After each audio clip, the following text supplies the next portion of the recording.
Welcome to the Dr. Shannon Show Body Recomposition Capsule. There's so much fitness advice out there, and quite frankly, much of it isn't true. So in this 10-episode series, we're covering all the science-based tools for body recomposition. You may have heard me cover many of these topics before, and some things will be brand new. I wanted to create one organized capsule of information that will give you all the important concepts for improving your body composition. Because we know improving your body composition isn't just external. It has incredible benefits for your health, energy, mood, and longevity. I'm your host, Shannon Ritchie. Welcome to the show. Cardio for body recomposition. Cardio is one of the most overly complicated aspects of health right now, it seems. And I won't lie, I've done many podcast episodes about cardio, and my opinion has shifted and molded over the years. I went from doing a lot of cardio and thinking that more and more exercise was needed to body recomposition. And obviously that didn't work. It just wore me down and made me feel exhausted and in chronic pain and really hungry. So then I did almost no cardio. And I even used to say on this podcast years ago that strength training can double as cardio, which we have seen that strength training and cardio have different adaptations in your body. So you really do need both. So now I recommend cardio to everyone. And the truth is, cardio and strength training don't need to work against each other when they're dosed correctly. In fact, your cardio will help your strength work, and your strength work will help your cardio. That said, not many people properly balance cardio and strength training. It is tricky. And of course, it depends on your goal. If your goal is to run a marathon, you'll be balancing strength and cardio doses much differently than if your goal is body recomposition. But if your goal is body recomposition, which I'm guessing it is since you're here listening today, I'll help you configure a cardio schedule to do alongside your strength workout that will be effective and sustainable. So let's talk about what the science actually says about burning calories or energy expenditure. I did a podcast recently about the updated science on this if you want to learn a little bit more, but it's extremely common for people, including myself in the past, to rely on cardio to burn more calories or to burn fat or to burn off what you're eating or what you will eat if your goal is to be leaner or even maintain the amount of leanness that you have. But focusing on building muscle, not burning calories, will have so much of a better, more sustainable, higher payoff than just trying to burn calories. This doesn't mean that cardio is not a part of the body recomposition equation, because it is. In fact, our understanding of how we burn calories is evolving, but it's still very uncertain. So I did a podcast about how there are two conflicting schools of thought. One is that calories burned are constrained, and that you burn calories from exercise only to a certain point, then you plateau as the body compensates. The theory is that the body reduces energy expenditure in other systems like fidgeting or hormonal processes or reproduction or your immune system as you burn more energy from exercise or activity. Then in October of 2025, a study was published that found the opposite. It did not find any evidence for calorie compensation. It found that as we increase activity, your daily energy expenditure continues to increase with no signs of a plateau. So where's the truth? Does your body plateau or does it not plateau? There's likely some compensation when you're in a calorie deficit or at high levels of activity. A lot of activity also may cause compensatory eating, right? So if you do a lot of activity, your hunger may increase, in which you end up replacing any calories you burned in the food that you're eating. So in short, we don't fully have the answers. We don't understand. I'm just going to let the researchers duke it out, and I'll continue to stay tuned on what the answer is. Odds are our metabolism is extremely complex and it's more individual. So I don't recommend tracking calories because we just don't have the answers. Exercise also doesn't burn as many calories as you think or as your fitness watch is telling you. A jog may burn maybe anywhere between like 150 calories all the way up to 400 calories. It just depends on you. It depends on the intensity. It depends on your genetics, so many things, the length of the run. So I don't recommend tracking calories burned. I just don't do it because your smartwatch may estimate that you burn 500 to 700 calories, but that's often very inflated and not physiologically realistic for most people. Most people dramatically overestimate how many calories their workout burns. So I don't recommend tracking it because when your goal is body recomposition, we want to be in a small calorie deficit. If you're just tracing calories, you might overestimate how many calories you burn. If you're tracking your food, you might enter that into something like MyFitnessPal, and that might overinflate how many calories you can eat. So you might be unknowingly eating in a calorie surplus. If you're chasing calories, you might also opt for a workout that feels sweaty or exhausting rather than one that creates substantial tension on the muscle, which is ultimately what has the biggest impact for body composition because muscle growth is extremely important in this equation. All that said, incorporating regular cardio will help keep your total energy expenditure high, which can be helpful for fat loss. It's small, but it's a meaningful piece of this equation. So I don't want to say that it's not important. I just want to say don't overemphasize it and don't do too much because the last thing we want to do is burn ourselves out and hurt ourselves. So how much cardio should we aim for if your goal is overall health and body recomposition? For health benefits and to keep energy expenditure high, I recommend aiming for 150 minutes per week of light to moderate intensity cardio in addition to your strength workouts. For me, this is our steady state class, which is our 15-minute kind of moderate intensity cardio class. I do that 1 to 2 times per week. I teach it once and then sometimes I'll take it again. And I also just walk daily.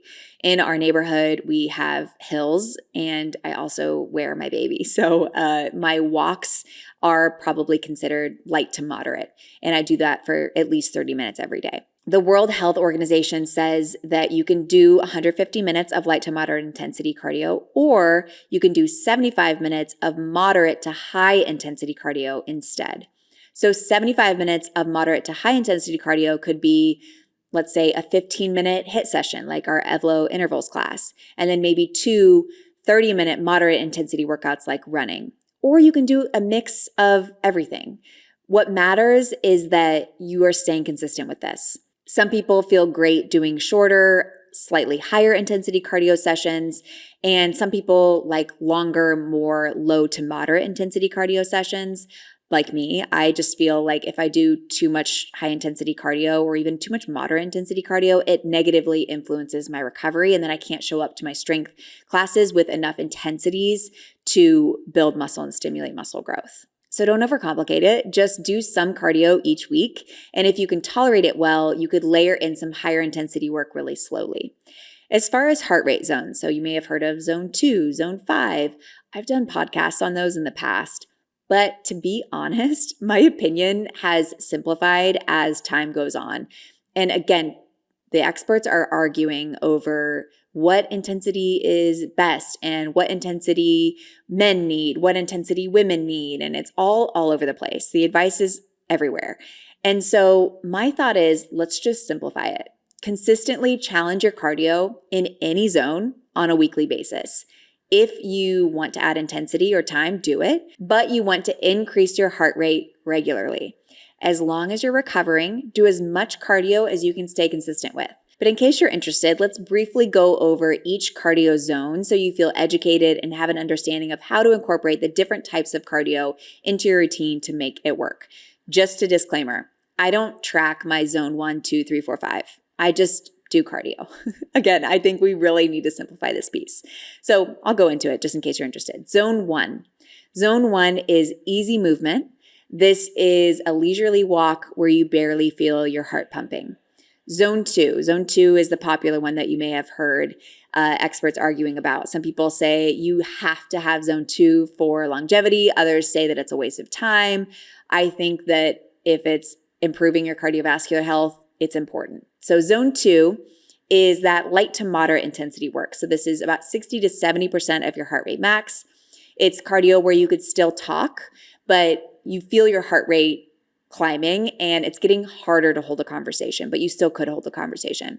This type of cardio is typically great for body recomposition because it's easy to recover from and it's less likely to cause fatigue that trickles into your strength workouts and decreases your performance or your strength in your lifting workouts. In Evlo, we have our 15-minute steady state class. You can stack those if you want to make it a longer workout. We also have our Cardio 150 program. Those are 30-minute classes that typically fall in that zone 2, maybe zone 3 area. These classes are really fun if you find traditional cardio like biking or running or swimming boring because they're beat-based, they're kind of dancey. I personally, that's the only way that I'll do that kind of moderate intensity cardio. Then we have zone 3 and zone 4.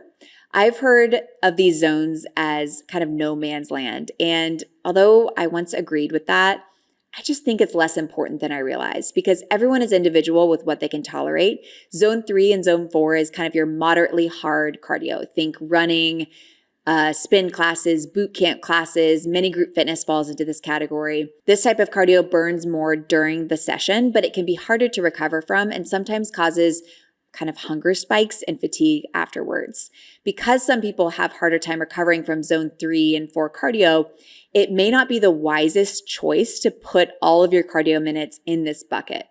This type of training definitely improves cardiovascular health. It's not bad or wrong. I don't want to fearmonger around it.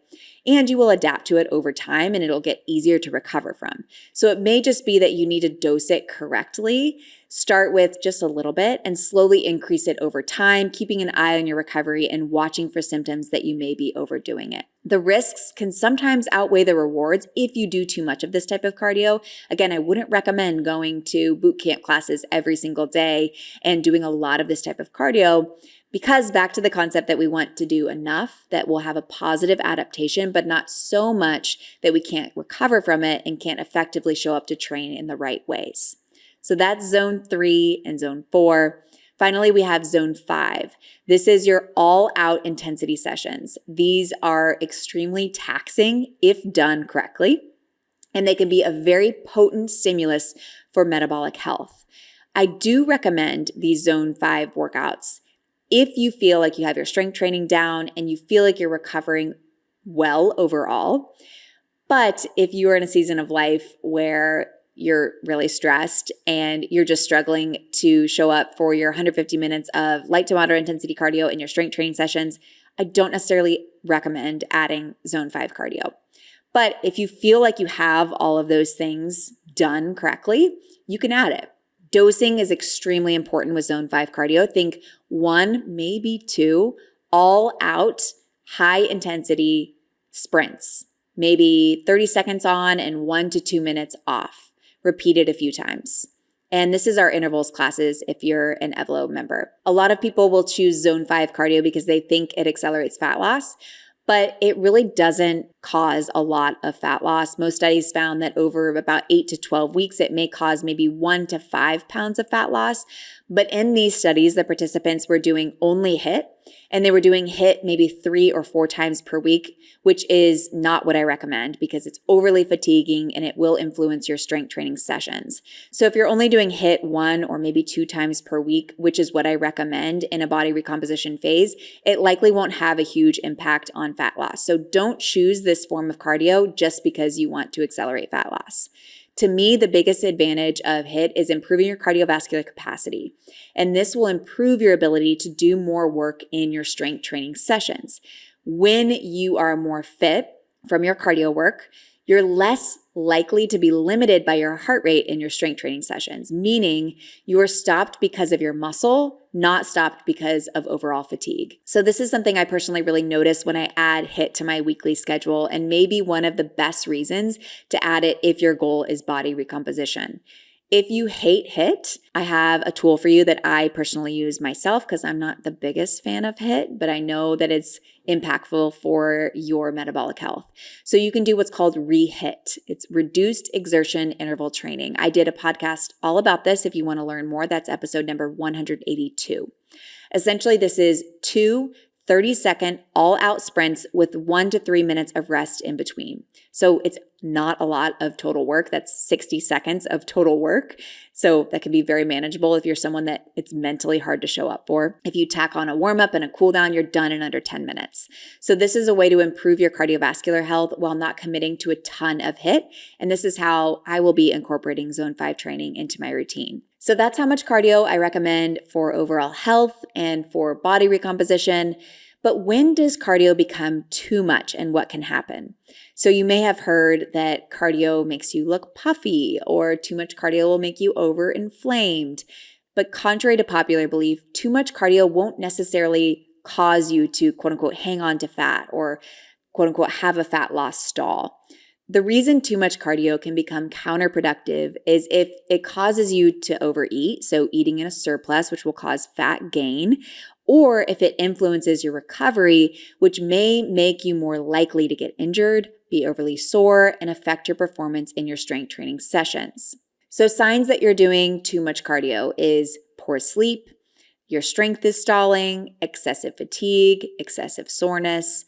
All of these things might indicate that your dosage of cardio is just a little too high and you could afford to back off a bit. So adding cardio in addition to your strength training workouts is great, but continue to track your recovery to make sure you're not overdoing it. Make sure you come back for tomorrow's episode to learn how to track your recovery. We'll talk all about it. The last concept I want to cover is if you should prioritize strength training or cardio.